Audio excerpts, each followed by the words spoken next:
देखो, एक धन चक्रवृद्धि ब्याज की दर से 2 वर्ष में ₹9,680 तथा 3 वर्ष में ₹10,648 हो जाता है। यदि ब्याज की दर प्रति वार्षिक हो तो वह धन तथा ब्याज की दर ज्ञात कीजिए।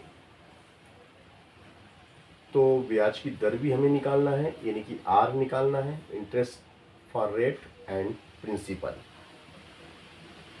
तो यहाँ पर हमें मिश्र धन दिया है कंपाउंड अमाउंट, है ना। प्रथम स्थिति में देखिएगा आप,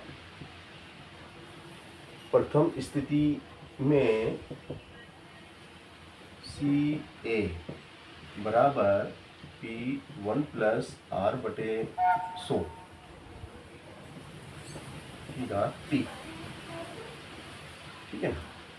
अब सी ए दिया है आपको 9,680, P तो पता नहीं है और R का भी पता नहीं है, T/2, है ना। यहाँ तक आगे। अब देखिएगा, ये गुणा वाली चीज क्या जाती है, ये P गुणा में है, इंटू में है, तो भैया P आ गया बटे में, 1 प्लस R बटे 100⁻², समीकरण हो गई 1, है ना। अब द्वितीय स्थिति, प्रथम स्थिति हो गई, ये आपकी प्रथम कंडीशन। अब सेकेंड कंडीशन, द्वितीय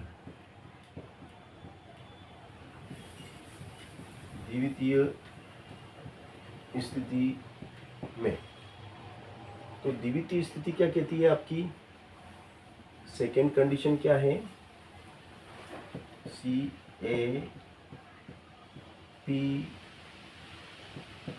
1 plus R upon 100 whole to the power T।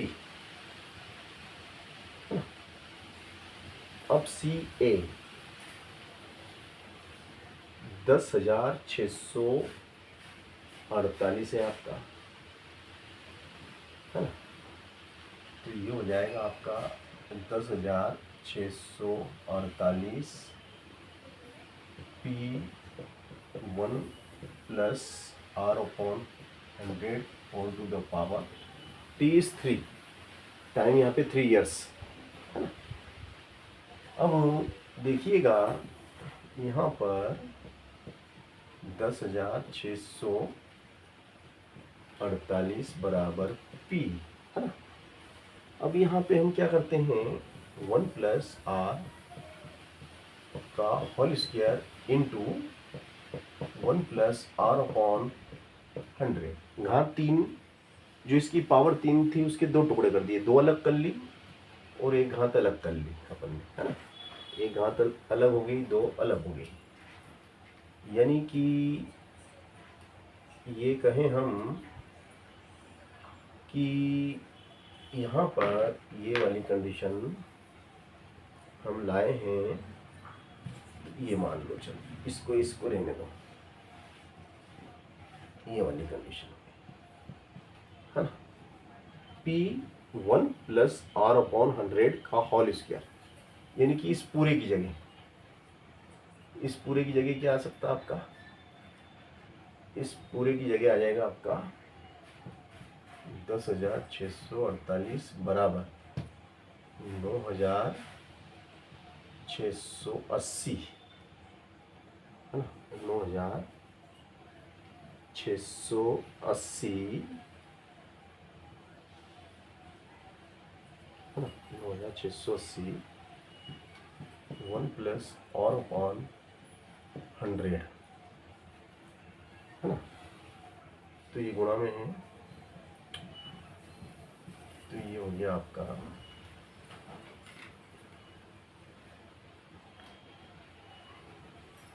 9,680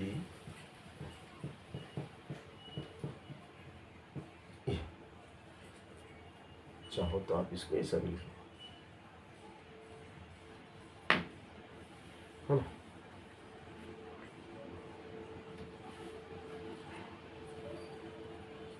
अब इससे हमें किससे काटना चाहिए,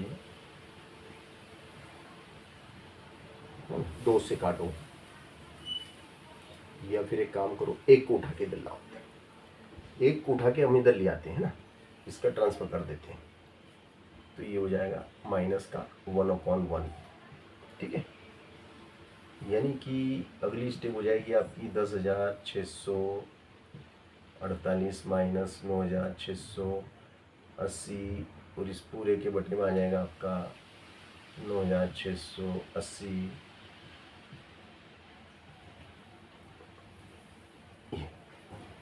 अब 10,648 में से हमें घटाना है 9,680, है ना।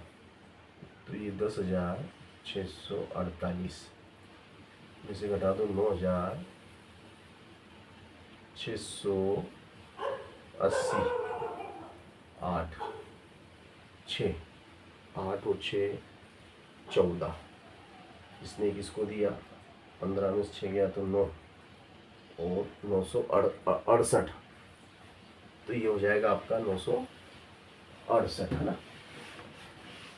ठीक है।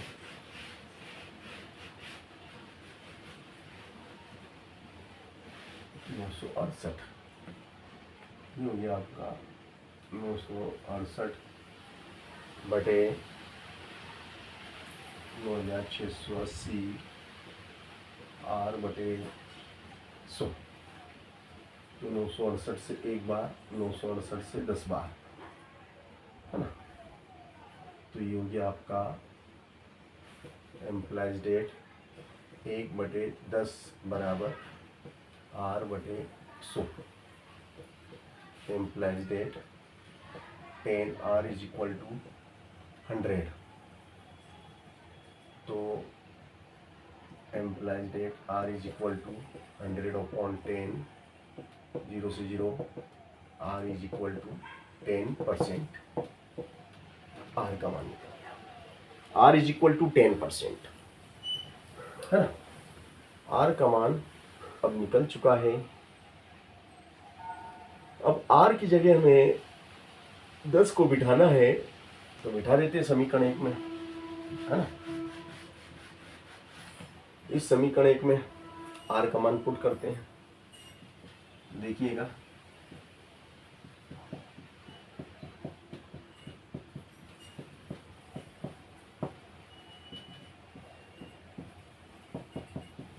दस एकम 10 और 11,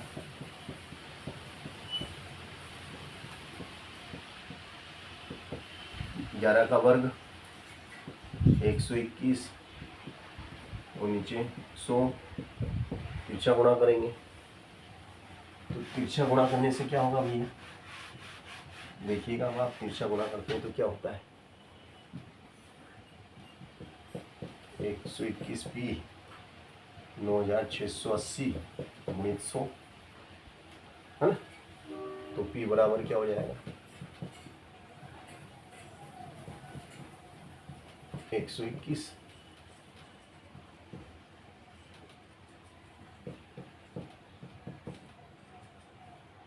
अब 121 यानी कि 8 बार, 121 से 8, 12 8 96, 8 बार कट गया, और 0 की 0, तो P बराबर हो गया 80 गुणित 100, बोले तो 8,000 रुपये, और R इज इक्वल टू 10%। तो प्रिंसिपल आया आपका 8,000 and R is 10%, R is